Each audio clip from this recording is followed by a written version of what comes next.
नहीं आना चाहिए। मैंने तुम लोगों को पूरी तरीके से विश्वास किया है। अगर कोई भी व्यक्ति अंदर आया तो समझ लो मैं तुम लोगों को चंद मिनटों में खत्म कर दूंगा, ठीक है? और इसी बीच में तृप्तिलाल बसंतपुर से 50 मुद्रा, मठूलाल बेगड़ा माफी से 100 मुद्रा, नीरज गौतम करौंदिया भैया करौंदिया ना करौंदिया से 20 मुद्रा, अंबिका प्रसाद बेहड़ा माफी से 200 मुद्राएं, राम लोटन मिलिया सुल्तानपुर से 50 मुद्राएं, विमल राज प्रधान पसनैका से 50 मुद्राएं। इन सभी लोगों ने इस बुद्ध कथा में धर्मदान सहयोग दिया है, तो बहुत बहुत साधुवाद। जय मंगल होता रहे। इधर लोगों छोटा पासी ने आदेश कर दिया कि महलों के चारों तरफ सेना को बिछा दी जाए ताकि कोई अनजान व्यक्ति इस महलों में प्रवेश न कर सके।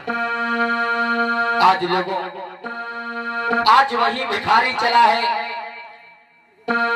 वही ढेवा लोगों भिखारी का भेष बना के चला है। गौर करना मेरे भैया, लोगों धीरे धीरे राजा का पता पूछ रहा है लोगों से, किस प्रकार से भैया? कैसे? मोहे राजा को भवन बताई थी भैया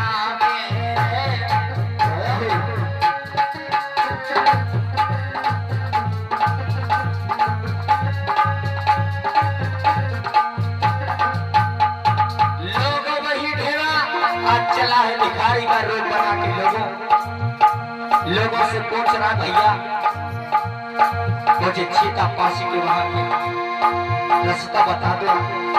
हाय हाय गजब हो गया। मोहे राजा को भवन बताई दीजिए भैया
बाबा साहिब जी एक बार ऊंचे ऊंचे हाथ उठाई लो। हम को लगे कौन कौन सोवत हो, कौन कौन जागत हो। ये केकड़ा जैसे ऐसे हाथ करे पड़े।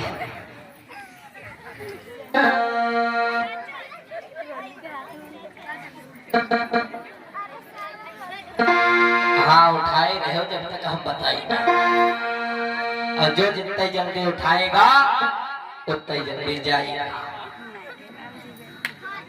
और कहो थोड़ी ना बुद्ध की शरण में। बोलिए तथागत बुद्ध की परम पूज्य बाबा साहिब जी।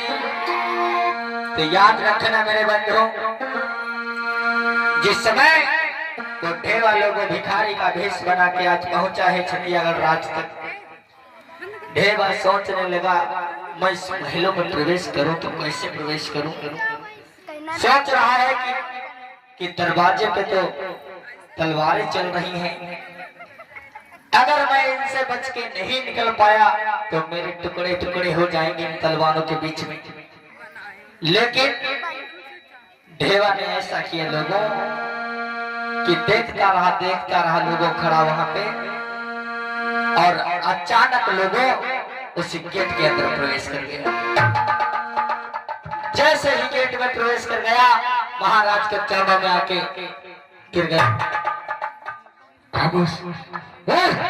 तो भी खड़ा हो जा, उठ, खड़ा हो। अरे भैया जा।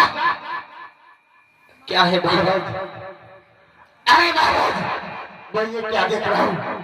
मैंने इतना कड़ा पहरा द्वार पे लगाए, लेकिन ये मैदान वाला इन तलवारों के बीच से बचकर इस राजमहल के अंदर कैसे प्रवेश हो गया महाराज? अरे राजमंत्री, बोलो महाराज। ये मैं भी सोच रहा हूँ कि ये दो नग्न तलवारें चल रही हैं, लेकिन अरे ये दो तलवारों के बीच से कैसे निकल आया? अरे महाराज, हाँ, और वो भी एक 12 साल का नादान बालक। और देखिए महाराज, इसने अपना हुलिया कैसा बना रखा है। महाराज चेता पास से उठकर खड़े हो गए, कहने लगे बेटा इधर आओ, मुझे तुम ये बताओ कहाँ के रहने वाले हो और कैसे यहाँ पे किस कारण आए हो? आज चेता पास पूछने लगा भैया, अरे कि न कह रे तू लाडले, अरे प्यारे, अरे कह तू लाडले मेरे प्यारे, बेटा दीजिए मोरा बाता।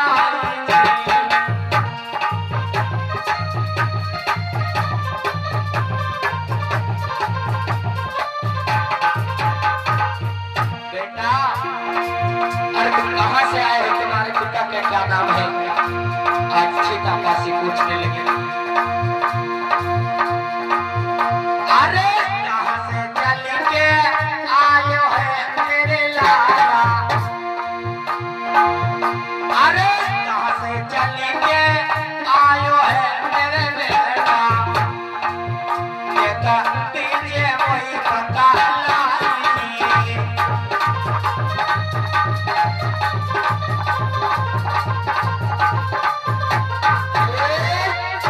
हाँ मेरे लाल, कहाँ से तुम आए हो? आज लोगों को ढेवा जो भिखारी का भेष बना के गया, लोगों आज राजा साहब के चरणों में गिर गया, कहने लगा साहब महाराज मुझ पे दया कीजिए, मैं बहुत निर्धन हूँ, मैं बहुत गरीब हूँ, मेरे पास कुछ भी खाने पीने के लिए नहीं, मुझे थोड़ा भोजन करा दो, मैं बहुत निर्धन व्यक्ति हूँ। महाराज सीतापाल से कहने लगे कोई बात नहीं है,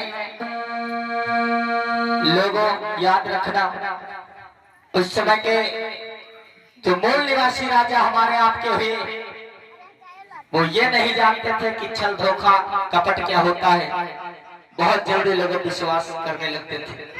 सीतापाल से कहने लगे बेटा तुम चिंता मत करो, तुम बहुत सही जगह पे आए हो। आज सीतापासी मंत्री को आवाज लगा, मंत्री देखो ये बहुत दिन से भूखा है, कुछ इसने खाया पिया नहीं है, जाओ इसको भोजन ग्रहण करवाओ और कुछ इसको वस्त्र आभूषण दे दो और इससे कह दो यहाँ से चला जाए। चलिए ठीक है महाराज, जैसी आपकी आज्ञा। लेकिन थोड़ा मैं भी इससे पूछ लेता हूँ कि बालक हाँ कहाँ से आए हो और आप इतनी छोटी अवस्था में, और मेरे ये समझ में नहीं आ रहा है इस राजमहल के बाहर इतना कड़ा पहरा और फिर भी आप इसमें प्रवेश कर गए।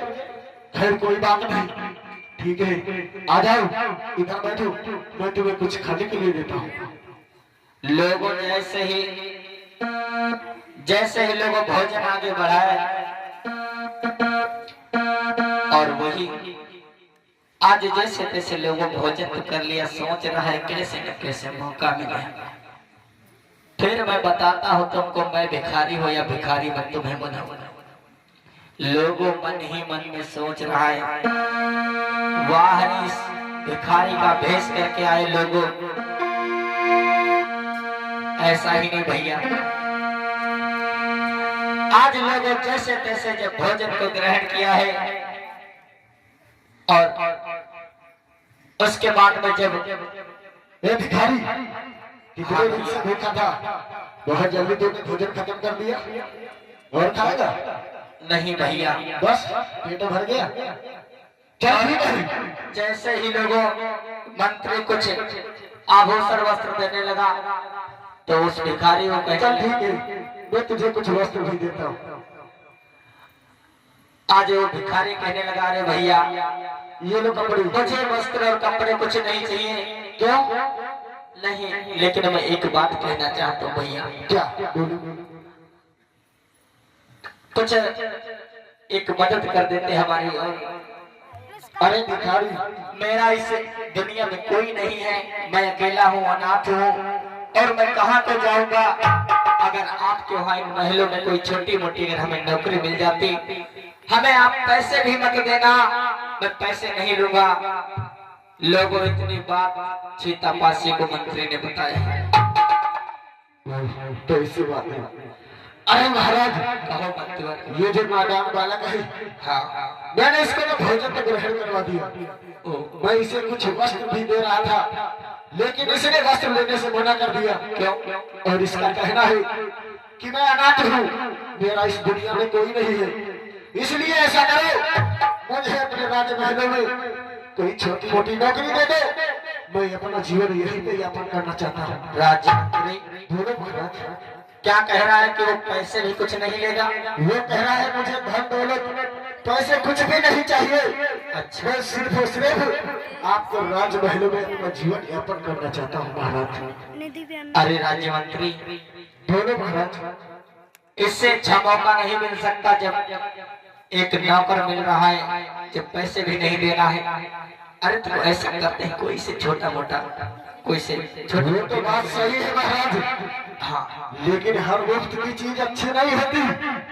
शायद हमने अभी से भली भात से पहचाना नहीं ये नादान बालक कौन है। खैर कोई बात नहीं, अगर आप कहते हो तो मैं इसे नौकरी पे रख लेता हूँ। पहले मैं इससे पूछता हूँ इसको कार्य क्या क्या आता है। ए भिखारी, इधर हो आओ। भैया। बोलो, तुम्हें कौन कौन से कार्य आते हैं?